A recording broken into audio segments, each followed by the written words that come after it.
се намира на третата позиция в временното класиране, който със сигурност ще иска да продължи доброто си. Възможност бе за Беласица Петрич. Запродинев, той има възможност да се надиграва срещу Христо Каймакански. Какво ще направи Запродинев? Освобождава си пространство за удар над вратата обаче.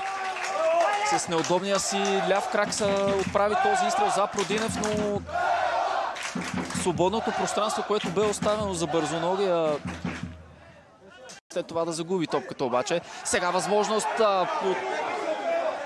недобро поемане на топката имаше от страна на Аксел Тонс. След това нова грешка.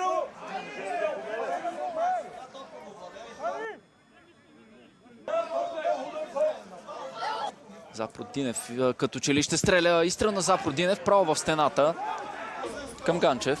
Той успява да се надиграва изстрел или по-скоро центриране, което и да е от двете. Беше опасно за вратата на Кирил Георгиев. По-скоро това бе опит за комбинация с Любомир Костов, но Атанас Карачоров като че ли няма да бъде внимателен на Кофре. Тай го стори Карачоров. Добро центриране на Карачоров. И там тук пред погледа на Мариан Вангелов, Раиф Морадов изчиства топката в ъглов удар.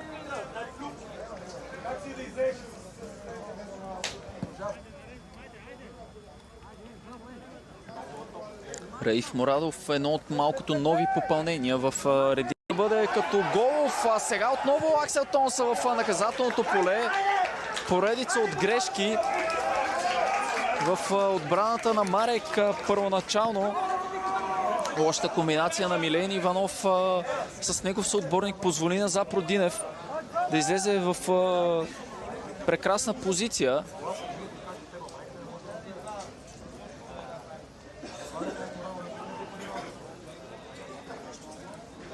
Обаче решиха да изпълнят този ъглов удар гостите. Заучена комбинация. Отново центриране. Башлев на чиста позиция. Каква изява на Кирил Георгиев. Невероятно спасяване на Кирил Георгиев. Струва ми се, че Башлев бе в редовна позиция след това хитро подаване от страна на Александър Близнаков и отчитаме първа добра възможност и за отбора на Марек. Определено абсолютно никаква засада. Може би половината отбор на Беласица покри.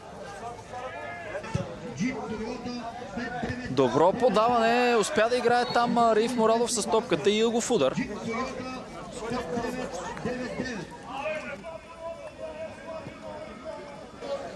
От страна на Андон Гущеров. И опит за центриране на Андон Гущеров. Първа прекрасна възможност за втората част. Открила се пред Андон Гущеров. Прекрасна изява и от страна на Кирил Георгиев. Втора ключова намеса на стража на домакините. Опитат по-постепенно нападение. До този момент се получава страхотно, невероятно грубо и опасно влизане от страна на Аспарух Шамкалов и директен червен картон за седмицата. Определено изключително опасно влизане на левия краен бранител. Без колебания за Димо Димов. Какво да отсъди в този случай?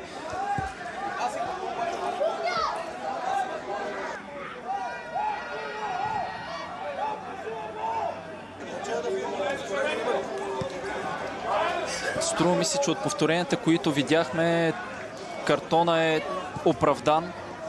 Много опасно влизане от страна на Аспарух Шамкалов. Самата позиция на кръка му е прекалено висока. Опасна с бутоните напред. Струва ми се, че фаулираният футболист не навежда главата си надолу, което да бъде някакво оправдание за Шамкалов за височината, на която се намираше неговия крак, отделно и скоростта, с която бе.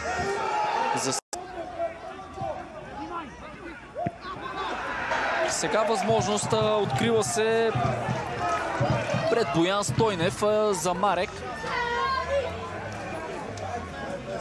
Не води до очаквани и искания резултат от страна.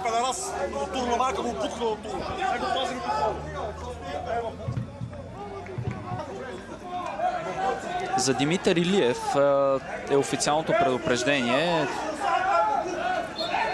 Определено се изнерви матча, но до този... На вас, уважаеми зрители, да прецените.